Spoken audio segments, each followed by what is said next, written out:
Hi friends, ఎలా ఉన్నారు? నేను బాగున్నాను. మీరందరూ బాగుండాలని కోరుకుంటున్నాను. ఇప్పుడు కథలోకి వెళ్దాం. చదువుతున్నది శోభారెడ్డి. అతను చూపిన సహనానికి మనసులోనే కృతజ్ఞతలు అర్పించుకున్నాను. ఎంతసేపు అలా నిలబడతావో, కూర్చో అన్నాడు కృష్ణ. నేను తల అడ్డంగా తిప్పాను. ఇద్దరం తీర్పు చెప్పబోయే న్యాయమూర్తి రాక కోసం వేచి చూస్తున్న ముద్దాయిలా నిలబడి ఉన్నాం. చాలాసేపైన తర్వాత డాక్టర్ గారు ఆయన వెనక నాన్నగారు దిగి క్రిందకొచ్చారు. డాక్టర్ గారు నేను కళ్ళతోనే అమ్మకి ఎలా ఉందన్నట్లు చూశాను. ఆయన నా దగ్గర ఆగారు. మీ అమ్మకు ఎలా ఉంది అని కదూ నువ్వు అడిగేది? ఆవిడ మెంటల్ షాక్ తగిలింది. మతి భ్రమించవచ్చు. నువ్వు చేసిన ఈ పని బాగాలేదు మీనా. ఈ ప్రపంచంలో ఏ ఆడపిల్ల ఏ తల్లిదండ్రుల పట్ల ప్రవర్తించిన విధంగా నువ్వు ప్రవర్తించావు. మీ అమ్మ నీ పెళ్లి గురించి ఎన్ని ఆశలు పెట్టుకుందో, ఎన్ని కలలు కన్నదో నీకు తెలియందేమీ కాదు. నీ మనసులో ఇలాంటిది ఏదైనా ఉంటే ముందే చెప్పి ఉండాల్సింది. నీ పిరికితనం మూలంగా ఈరోజు మీ కుటుంబం ఎంత నవ్వులు పాలైందో చూడు. నువ్వు చేసిన ఈ పని మాకెవ్వరికీ నచ్చలేదు, వస్తాను అనేసి వెళ్ళిపోయాడు. ఆయన మా కుటుంబ మిత్రుడు. దాదాపు నాన్నగారి దగ్గర ఉన్నంత చనువు ఆయన దగ్గర నాకుంది. ఆయన నిర్మోహమాటంగా అన్న ఈ మాటలు వినగానే నా కళ్ళల్లో నీళ్లు చిమ్మినాయి. క్రింద పెదవి పంటితో నొక్కిపట్టి నీళ్లు క్రిందకు జారకుండా నిగ్రహించుకున్నాను. నాన్నగారు ఆయన్ను పంపి తిరిగి వచ్చారు. మమ్మల్ని చూడనట్టే పైకి వెళ్ళిపోయారు. మామయ్య కృష్ణ వెనక నుంచి పిలిచాడు. నాన్నగారు ఆగారు. ఆయన దగ్గరగా వెళ్ళిన కృష్ణ మృదుస్వరంతో, మామయ్య, నా వల్ల పొరపాటు జరిగి ఉంటే క్షమించు అన్నాడు. ఆయన వెనక్కి తిరిగాడు. కృష్ణ, ఇందులో క్షమించటానికి ఏముందిరా? ఇందులో నిన్ను అనవలసిన పనేముంది? జరిగిన దానికంతటికీ నేనే బాధ్యుణ్ణి. మీనాన్న అసలు అత్తయ్యకి తెలియకుండా నిమ్మలూరు పంపడం నాది పొరపాటు. ఒకవేళ పంపిన తర్వాత అది నీ పట్ల ఆకర్షింపబడుతోందని అనుమానం కలిగిన వెంటనే నిన్ను పిలిచి, అబ్బాయి ఇది సాగని పని అంటూ హెచ్చరించకపోవడం ఇంకో పెద్ద తప్పు. కానీ ఈ విషయం ఇంత దూరం వస్తుందని, మీనాలో ఇంత తెగింపు ఉందని నేను కలలో కూడా అనుకోలేదు.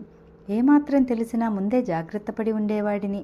ఇది నా వల్లే జరిగిందని, దీనికి నా మద్దతే కారణమని మీ అత్తయ్యకి కలిగిన అపోహ ఇక దేవుడు కూడా తీర్చలేడు. నా కూతురు పట్ల నాకు జరిగిన ఉపకారం ఇది. కృష్ణ భుజం మీద చేయి ఆనిస్తూ ఆయన భారంగా అన్నారు. జరిగిందేదో జరిగింది. మీనా కొద్ది రోజుల పాటు మీ అత్తయ్యకు కనిపించటం మంచిది కాదు. డాక్టర్ గారు గట్టిగా చెప్పారు. మీ ఇద్దరూ ఒకరితో ఒకరు ఏం చూసి ఆకర్షింపబడ్డారో ఆ ఆకర్షణ మీ జీవితాంతం ఉండాలని ఆశీర్వదిస్తున్నాను. మీ అత్తయ్య మహా పట్టుదల మనిషి. ఇదే మన ఆఖరి చూపైనా అవ్వచ్చు. మీరు సుఖంగా ఉంటే చాలు. అంతకంటే నేను కోరేది ఇంకేం లేదు. ఈ రాత్రికి మేము వెళుతున్నాం మామయ్య. నాన్నగారు నిట్టూరు పిడిచారు. మంచిది. నీ భార్యని నీ వెంట తీసుకెళ్లటం మర్చిపోకో. నిర్లిప్తంగా నిరాసక్తిగా ఉన్న ఆ మాటలు నా గుండెలను పదునైన ఆయుధంలా నిర్దాక్షిణంగా గాయం చేసినాయి. నాన్నగారు నా వైపు చూడను కూడా చూడలేదు. వెనక్కి తిరిగి వెళ్ళిపోయారు. ఇంతలో రాజేశ్వరి అక్కడికి వచ్చింది. రాజు, మేము వెళ్తున్నాం, నువ్వు కూడా బయలుదేరు అన్నాడు కృష్ణ. రాజు మొహం చూస్తే ఎవరి నోటి వెంటనో జరిగిందంతా విన్నట్లుగా ఉంది. తల అడ్డంగా తిప్పుతూ దృఢ నిశ్చయంతో అన్నట్లుగా అంది. నేనిప్పుడు రానన్నయ్యా. అత్తయ్య కాస్త కులాసా చిక్కిన తర్వాత జరిగిందంతా చెప్పి వస్తాను. నీకేమైనా మతిపోయిందా? ఈ ఇంట్లో ఉంటే నీకు అవమానమే మిగిలేది. కృష్ణ కోపంగా అన్నాడు. పర్వాలేదు, నువ్వు పొందిన దానికంటే ఎక్కువేం అవదు. నీ తరపున, నా తరపున, వదిన తరపున అత్తయ్యకి నేను చెప్పాల్సినవి ఎన్నో ఉన్నాయి. అవి చెప్పగానే నేను వచ్చేస్తాను. ఆ క్షణంలో నాకు రాజు నిర్ణయం వినగానే సగం భారం దిగినట్టయింది. రాజుని ఉండని, ఈ సమయంలో అమ్మని బాగా చూసేవాళ్ళు ఒకరు ఎంతైనా అవసరం అన్నాను నేను. కృష్ణ మీ ఇష్టం అన్నట్టు చూశాడు. రాజు నా దగ్గరకు వచ్చింది. హఠాత్తుగా నా మెడ చుట్టూ చేతులు వేసి నన్ను అత్తుకుంటూ, నన్ను క్షమించు వదినా, నిన్ను అర్థం చేసుకోలేకపోయాను అంది. నా కళ్ళల్లో గిర్రుని నీళ్లు తిరిగాయి. మనం వెళ్దామా అన్నాడు కృష్ణ. పద అన్నాను.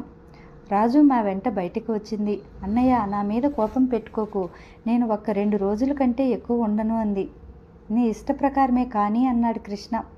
వాకిట్లో కార్లు వెళ్ళిపోయినాయి. కుర్చీలు గబగబా సర్దేస్తున్నారు. దీపాలు తీసేశారు. నేను విడిచి వచ్చేస్తున్న ఇల్లు చీకటిగా నిశ్శబ్దంగా కనిపించింది నాకు. హోటల్కి ఎలా వచ్చానో నాకే గుర్తులేదు. అంతా యాంత్రికంగా నడిచాను. మేం గదిలో అడుగు పెట్టగానే కృష్ణ మధుకు ఫోన్ చేశాడు. అంతా సవ్యంగానే జరిగిందని, ట్రైన్లో వెళ్ళే ఉద్దేశం మార్చుకున్నానని, కారు కావాలని అడిగాడు. మధుని కూడా మాతో రావాల్సిందిగా బలవంతం చేశాడు. మధు ఒప్పుకున్నట్టున్నాడు. కృష్ణ కృతజ్ఞతలు చెప్పి ఫోన్ పెట్టేశాడు. మనం కారులో వెళదాం, మధు కూడా మనతో వస్తున్నాడు అన్నాడు. నేను సమాధానం చెప్పలేదు. సోఫాలో మోకాళ్ళ మీద మోచేతులు ఆనించి అరచేతుల్లో ముఖం దాచుకుని అలాగే కూర్చున్నాను. నా చెవుల్లో మాటిమాటికి అమ్మ అన్న మాటలే గింగురుమంటున్నాయి. ఒకవేళ డాక్టర్ గారు అన్నట్టు అమ్మకి నిజంగానే మతి భ్రమిస్తే నన్ను నేను క్షమించుకోగలనా? కృష్ణతో కలిసి నేను సుఖంగా కాపురం చేయగలనా? నాన్నగారు నన్ను క్షమిస్తారా? నాన్నగారి క్షమ దొరకని జీవితం నేను భరించగలనా? నేను ఎన్నో ఆశలు పెట్టుకున్న ఈ దినం నా బ్రతుకుని కాలరాత్రిలా మింగేస్తే? నా దగ్గరగా వచ్చి నిలబడిన కృష్ణ లేచి బట్టలు మార్చుకో అన్నాడు.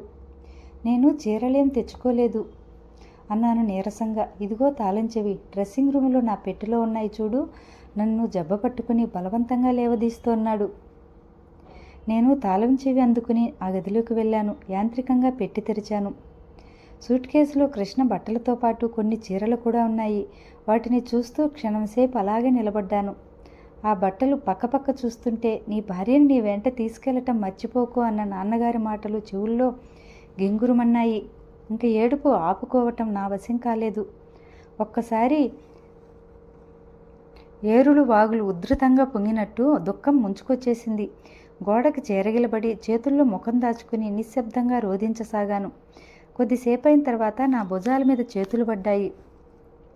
కృష్ణ నన్ను బలవంతంగా తన వైపు తిప్పుకుంటూ మృదు గంభీరంగా అడిగాడు. మీనా, నాకు శిక్ష మొదలైందని అనుకోనా? తొందరపడ్డానే అని పశ్చాత్తాపడుతున్నావా? లేదు కాదు బొంగురుగా అన్నాను. అయితే ఏడవకు మరి. నువ్వు ఏడటం ఇదే ఆఖరిసారి కావాలి.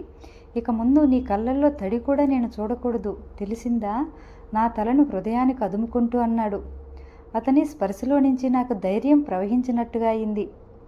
అతను చాలా తగ్గు స్థాయిలో అభిమానం ఉట్టిపడుతున్న స్వరంతో కష్టంగా అన్నాడు. మీనా, నాకు ఆస్తి అంతస్తు లేదనేగా మీ అమ్మ ఆరోపణ. ఒక్క 5 సంవత్సరాల గడువు ఇవ్వు. ఈరోజు గతిలేనివాడు అని ఎసడించిన మీ అమ్మే సగర్వంగా నా అల్లుడు అని చెప్పుకునే రోజు వచ్చేలా చేస్తాను. నేను కృష్ణవేణమ్మ గారి అల్లుడుగా కాకుండా మీ అమ్మ కృష్ణారావు అత్తగారిగా చెప్పుకునే అర్హత తెప్పిస్తాను. ఇది నా శపథం. నువ్వు అవన్నీ మనసులో పెట్టుకోవద్దు, మర్చిపో. నేను కంపిస్తున్న చెయ్యి అతని పెదవుల మీద ఆనిస్తూ అయిష్టంగా అన్నాను. మర్చిపోవటమా? ఆ అవమానం నా రక్తంలో ప్రతి కణంలోనూ జీర్ణించిపోయింది. నా మాట నెగ్గించుకున్నప్పుడు కానీ నాకు శాంతి ఉండదు. ఈ గాయం మానాలంటే నేను అన్నమాట నెరవేర్చుకోవటం ఒక్కటే మార్గం. కానీ ఒక్కటి మాత్రం నిజం, మన ఇద్దరి మధ్య ఈ శబ్దం ఎన్నడూ అడ్డుతెరగా మాత్రం రానివ్వను. మీనా, మనిషికి బుద్ధి సామర్థ్యం అనేది భగవంతుడి ప్రసాదం అని ఉంటే అంతస్తు ఐశ్వర్యం సంపాదించుకోవడం అంత కష్టమేమీ లేదు. నా జీవితం 10 రెట్లు వివిధ కోణాల్లో విస్తృతం కావటం కోసమే నువ్వు నా భార్య అయ్యావు అనిపిస్తుంది. నువ్వు ఇలా బలవంతంగా నా జీవితంలోకి ప్రవేశించకపోయినట్టయితే నేను ఉన్నదాంతోనే సంతృప్తి పడేవాడినేమో. నేను అతన్ని హత్తుకుపోయి నిలబడ్డాను. ఆ శుభ సమయం లాంటిది నిజంగా రావాలే కానీ నాకంటూ ఎక్కువ ఎవరూ సంతోషపడతారు? కృష్ణ ప్రేమగా నా జుట్టు నిమురుతూ కొద్దిసేపు అలాగే నిలబడ్డాడు. ఆ తర్వాత అన్నాడు, ఒక్క అరగంట నువ్వు ఒంటరిగా ఉండగలవా? నువ్వు స్నానం చేసి బట్టలు మార్చుకుని జడ వేసుకునే లోపే నేను మామీ ఇంటికి వెళ్ళి వస్తాను. ఎందుకు? మొదలియారు గారు సాయంత్రం నాతో అన్నారు. వాళ్ళు ఎన్నాళ్ళ నుంచో తిరుపతి వెళ్ళాలనుకుంటూ ఉంటే ఎప్పటికప్పుడు కుదరనే లేదట. కారులో వెళ్తున్నాం కదా, మనతో రమ్మనమని అడుగుతాను. ఇంత రాత్రి వేళ నువ్వు చెప్పగానే వాళ్ళు హఠాత్తుగా ప్రయాణం అవ్వగలరా? మామీకి నువ్వంటే చాలా అపేక్ష. నువ్వు అడుగుతున్నావని చెప్తే తప్పక బయలుదేరుతుంది. ఇప్పుడు వాళ్ళని శ్రమ పెట్టడం దేనికి? నీ కోసం నువ్వు ఈ 2-3 రోజుల్లో ఒంటరిగా ఫీల్ అవ్వటం నాకు ఇష్టం లేదు. మామీ నీ వెంట ఉంటే బాగుంటుంది. కృష్ణ వెళ్ళాడు. అతను వెళ్ళిన తర్వాత నేను ఆలోచనగా అక్కడే నిలబడిపోయాను. నా మనసులో 1000 ఆలోచనలు సుళ్ళు తిరుగుతున్నాయి. ఆఖరిసారిగా నా మనసు అమ్మకు విప్పి చెప్పటం నా కర్తవ్యమని అనిపించింది. టేబుల్ దగ్గరికి వెళ్ళి కూర్చుని కాగితాలు తీసుకుని అమ్మకు ఉత్తరం రాయడం ప్రారంభించాను.